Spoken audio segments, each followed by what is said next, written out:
D'en jouer, déjà. Toutes les messes, tous les services, tous les mariages, toutes les funérailles, il faisait tout. Et c'était aussi son job de les expertiser. Et il composait aussi de la musique pour orgue. Ouais, c'est ce qu'il faisait le mieux, enfin d'après lui en tout cas. Alors, il avait des idoles, des joueurs d'orgue comme Buxtehude et tout ça. Il parcourait toute l'Allemagne pour les voir. Et puis lui-même, il était joueur d'orgue, organiste. Et il était expert, c'est-à-dire qu'il était embauché par les municipalités pour vérifier que les facteurs d'orgue avaient bien fait leur boulot, qu'ils avaient bien construit tout ce qu'ils avaient commandé, qu'ils avaient fait du bon travail. Et puis, il faisait des rapports. Et puis, voilà.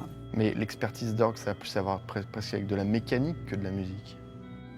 Dans les rapports d'orgue qu'il faisait, c'est très spécial comme langage, oui. Parce que là, c'est la partie qu'on voit. Mais là, par exemple, ça c'est le positif. Il y a tous les petits tuyaux qui sont là, il y a les grands tuyaux qui sont derrière, il y a toutes les mécaniques de rétention d'air, d'accumulation d'air, de soufflet, toutes les plaques qui jouent les unes contre les autres pour, à chaque fois que tu tires un jeu, par exemple ici, tu as des petites plaques qui se décalent pour laisser passer l'air à travers des petits trous, pour les reboucher, les ouvrir, les reboucher, suivant ce que tu tires. Tu as tout le pédalier, tout était à vérifier et c'est énormément de boulot parce qu'il y a beaucoup de parties différentes de partout. Et voilà, lui c'était un expert à point tel qu'on lui demandait de vérifier chaque petit truc et de donner son avis dessus. Et à ton avis, est-ce que le fait de connaître la construction d'un orgue, ça l'aidait pour la musique ou pas? Oui, parce que en fait, il y a tellement de sons possibles sur un orgue.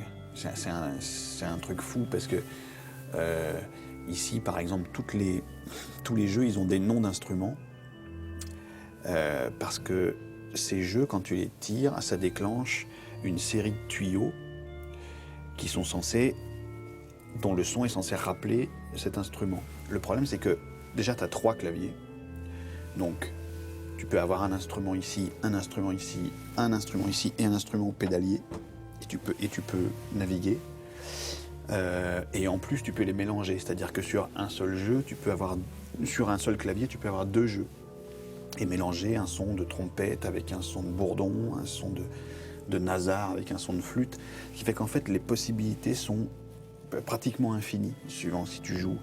Et quand tu joues, tu peux mettre les basses sur ce clavier, ici, tu peux mélanger au pédalier, Et à mon avis, rien de tel que d'être expert de par où passe l'air et dans quel tuyau il arrive. Parce qu'en plus, il n'y a pas un orgue qui est pareil. Si tu vas dans une autre église, il n'y aura que 2 claviers, il y aura 4 claviers, il y aura des sous-basses, il y aura des jeux en plus. Ce ne sera pas les mêmes jeux, donc ça n'aura pas le même son du tout. Je ne parle même pas du bâtiment qui va envoyer le son autrement et tout ça. Donc je pense que le fait d'être expert, non seulement il savait exactement ce qu'il pouvait obtenir d'un orgue, mais il devait avoir ses orgues préférés. Selon la ville où il travaillait, où il était employé, il pouvait aimer cette ville où il travaillait là parce que cet orgue était comme ça. Et puis en plus, il pouvait donner son avis et faire qu'on change tel instrument, qu'on enlève ce truc-là, qu'on en rajoute 2 ici, qu'on mette... Voilà, donc je pense qu'on ne peut pas être organiste sans être spécialiste de la mécanique de l'orgue. Encore aujourd'hui, les organistes qui te font visiter des orgues, ils te parlent de... Aujourd'hui, il y en a qui sont commandés électroniquement. Et c'est pas des tirettes. Celui-ci est à l'ancienne, c'est une tirette, mais il y en a qui sont... c'est des boutons que tu pousses et électriquement, tac, t'as les systèmes qui se mettent en route. T'en as même où tu peux jouer et ça enregistre ce que tu joues et tu peux remettre play et ça joue tout seul. Mais c'est pareil, t'as pas un facteur d'orgue, t'as pas un organiste aujourd'hui qui va pas te montrer toute la mécanique qu'il y a derrière son instrument, quoi. Mais donc du coup, nous aujourd'hui, on pourrait penser on pourrait voir ça comme un job alimentaire. En fait, c'était pas un job alimentaire, ça servait aussi sa création. Ouais, c'est... je veux dire, le fait le fait d'être devenu un spécialiste, c'est sûr que de toute façon, bouffer, c'était un souci pour lui. Hein. Il essayait de privilégier toujours les boulots qui faisaient que ça lui rapportait, parce que voilà. Et tout au long de sa vie, il s'est plaint à ses supérieurs qui faisaient trop de choses pour pas assez de fric. Donc bon. Mais non, il y a un lien entre l'outil et ce qu'on invente pour cet outil, surtout pour un truc aussi complexe que ça et aussi riche. C'est pas possible d'écrire ça comme ça sur un papier et puis de laisser un mec faire. Non, on est obligé de s'intéresser à tout.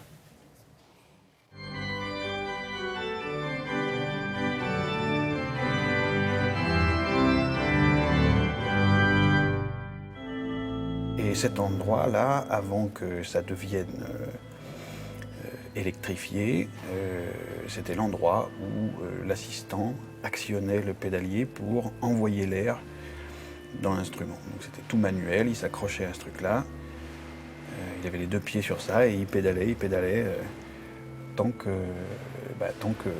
l'organiste devait jouer.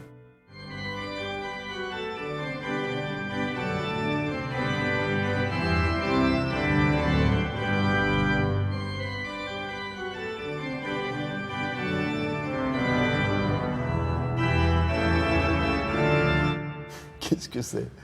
Bah, soit c'est la chaudière de l'église et j'y connais rien, et bah, soit c'est la chambre avec les tuyaux. Donc là, c'est pas le positif. Le positif, c'est celui qui est derrière celui qui joue à la console. Là, on est plutôt de l'autre côté. Là, il y a les vitraux. Et donc, à l'intérieur de ça, il y a un tuyau par note et par jeu. C'est-à-dire que quand tu tires le tuyau de la petite flûte, par exemple, tu sélectionnes sur le clavier que tu as sélectionné, tu sélectionnes tous les tuyaux, un par note, qui correspondent à cet instrument-là. Donc en fait, il y a toutes les notes du clavier multipliées par tous les jeux dans tout le système. Donc ici, ça fait quelque chose comme 2600 tuyaux pour tout l'instrument. Ça va de tuyaux qui sont comme ça, qui sont les notes aiguës des instruments les plus fins, jusqu'aux grands tuyaux et jusqu'aux sous-basses, là, qui sont des tuyaux en bois, qui ne sont pas des tuyaux comme cela. Ils sont très grands et qui descendent, c'est les basses souvent, donc qui descendent jusqu'en bas. Là, on est au 2e étage, on est environ 3 mètres au-dessus de la position de l'organiste derrière sa console. Mais donc la mise au point d'un instrument comme ça doit être c'est littéralement une usine à gaz, quoi. C'est-à-dire que pour opérer un truc qui marche pas ou il faut tout tester. Déjà derrière la console, quand tu joues du clavier, à l'oreille tu repères ce qui va pas et suivant le jeu qui est enclenché, suivant la note que tu touches, tu sais exactement en gros quel est le tuyau qui déconne. Et puis sinon, de toute façon, l'accordage des tuyaux, c'est plus ou moins les enfoncer, plus ou moins les retirer. Sans parler des trucs qui se dessoudent ou les trucs qui se tordent ou les trucs qui sont accidentels. Et donc oui, il y a un tuyau par note et par jeu à vérifier, sans parler des systèmes d'air. Comment est-ce que l'air circule dans l'instrument? Est-ce que c'est précis? Est-ce qu'il y a des déperditions? Est-ce que tout le système de tampons de mémoire d'air comme ça qui se gonfle avec le truc, qui se dégonfle si on en utilise beaucoup, c'est-à-dire s'il y a beaucoup d'instruments en même temps et qu'il faut souffler dans beaucoup de tuyaux en même temps, donc après ça se regonfle quand on fait moins. Et tout ça, oui, je pense que vérifier un orgue, c'est un boulot de fou. Restaurer un orgue, ça doit être un truc de malade, surtout quand les gens veulent que ça reste en l'état, comme celui-ci par exemple, il n'y a pas d'électronique, les tirettes ne sont pas à boutons, c'est des vrais jeux à tirer. Donc c'est un boulot de malade, oui, c'est un boulot de malade. Les pédales, c'est simplement un jeu très grave. Donc c'est un jeu où il n'y a pas de, il n'est pas sélectionnable. C'est un jeu généralement et ça correspond aux tuyaux les plus grands. Et ça joue les basses des morceaux. Et tu joues à 2 pieds comme ça, ce qui fait que les organistes, évidemment, ils ont une indépendance de taré parce qu'ils jouent sur plusieurs claviers, plus les pieds.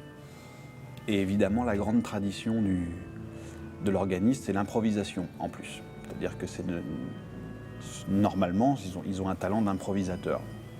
Et les organistes suivent la cérémonie qui est en train de se dérouler. Alors aujourd'hui, c'est par une télé, mais des fois, c'est par un miroir. Et ils suivent la messe, donc c'est pour ça qu'ils sont capables d'improviser. C'est que selon la longueur, la durée de ce que fait le prêtre, etc., ils sont capables de raccourcir, de rallonger, de changer de truc. Genre, si un marié dit non, ou si une mariée dit non, Vite, il joue pour couvrir le truc. Égaye l'ambiance. Ouais, exactement. D'où t'es venue l'idée de la ruche? C'est-à-dire que, oui, c'est en visitant un orgue, à Lyon, là, cette fois-ci.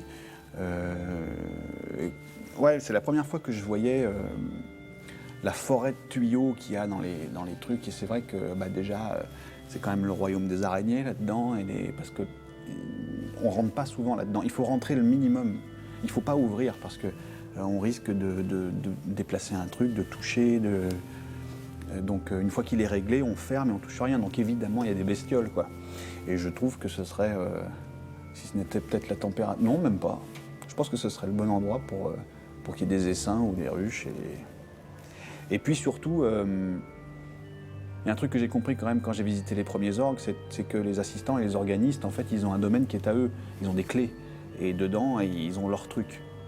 Alors ça peut être une cafetière, ça peut être leur truc pour ranger les partoches évidemment, mais ils peuvent avoir une photo, ils peuvent avoir un truc. Donc en fait ce qui se passe dans la pièce c'est juste extrapolé, quoi. C'est-à-dire que ce serait vraiment un mec qui a pris ses aises en faisant sécher des saucissons, des machins. Donc, c'est pas loin d'être impossible, c'est la partie non publique de l'édifice religieux. C'est la partie extrêmement privée et fermée à tous.